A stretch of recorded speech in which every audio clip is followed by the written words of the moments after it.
Thank everybody for being out here. Appreciate it. It's very short notice, and probably put you under the gun quite a bit, except for the ones I saw downtown, for being here. Also want to thank everyone that's called in tips since Saturday night. We've gotten numerous tips. It's absolutely great. We need to continue getting those tips. There's a team of detectives that are sifting through all the tips, trying to make links, and continue this investigation in a positive way. I'm going to be kind of guarded on what we talk about because obviously it is an active and ongoing investigation. I don't want to do anything that would compromise any part of it. At some point here, I'll probably take one question from each of you. And I think you've got the press release, you've got the offense report, you have the information. Is there anything that, probably should do this in some sort of organized way? Do you think that would be best? And we'll start over here and work across. So, Chief, we're hearing all kind of suspect names out there, social media playing a big role in this. Is it helping you, hurting you, and what can you tell us about social media? It's absolutely not hurting. It's a big help. Like I said, we need as much as possible. It kind of seems like there's some folks that are looking on their own and doing things and looking it up, and that's great. Just continue to provide us with the information so we can follow up on it.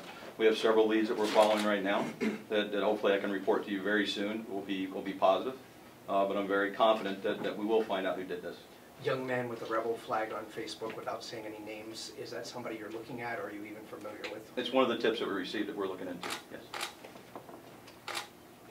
Me? Yes, sir. To what extent did the actual event and the people in costume present a problem for your officers when they responded to the shooting? Was that a huge impediment to trying to figure out what was going on? Well, I think the fact that they were in costume or makeup or whatever didn't mean as much as just the simple chaos of going on as everyone trying to get away from the gunshots and not wanting to become victims.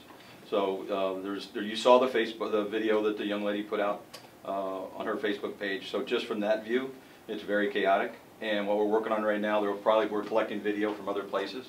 And my wishes are that another one will be released probably before the end of the day. That will help us get some more witnesses identified so we can interview them. But the whole scene was relatively chaotic, but the officers did an absolute outstanding job. They got the whole downtown area cleared in a relatively short period of time without any incident. Just to follow up real quick on that video that was sent out. The gentleman in the picture, it looks like he has a rifle or something next to him. He's just somebody wanted for questioning. He's not the actual suspect. The description of the suspect was put out there.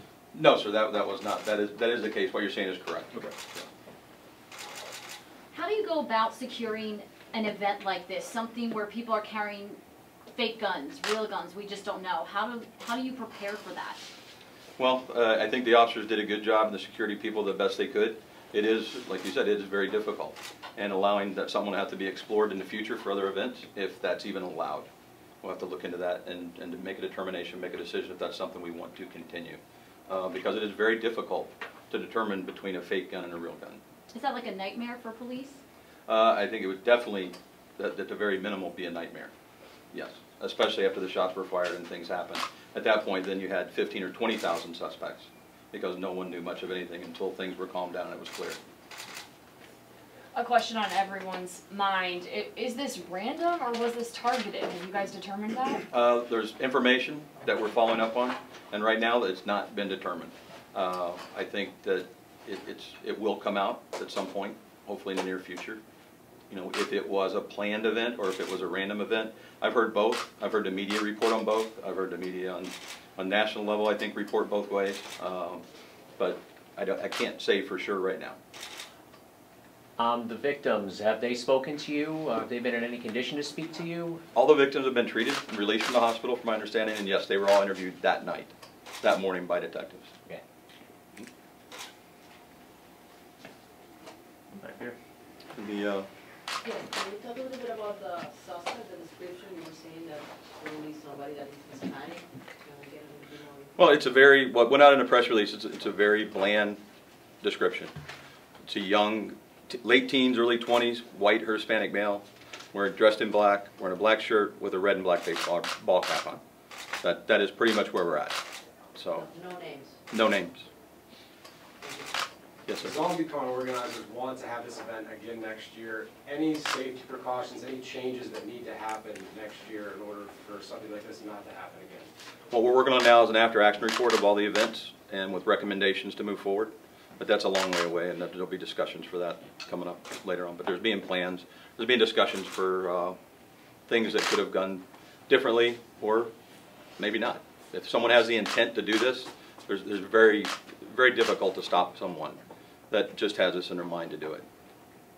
Chief, leading up to ZombiCon, there were some concerns that given recent violence in the city of Fort Myers, something like this might happen at a large event downtown. Speak to community members, speak to business owners, speak to patrons who now might be concerned to go into the River District to shop, to play, to have fun. Well, I mean, I was looking at some of the coverage on yesterday, and it looked like downtown was relatively busy. I was down there early today. It's very busy. I think it's a safe place to go. We're going to do everything we can to make it safer, but you have risks no matter where you go in life. So everyone has to be cautious and pay attention and see things going around. Is there any change in strategy given the two recent acts of violence that have happened in downtown Fort Myers? Or how the Fort Myers Police Department will approach the downtown area? There are several things being discussed, and I think at some point, probably between myself and the mayor's office, the city manager's office, some things will be discussed further and we'll put it out at that point. But yes, there are some plans to do some different things.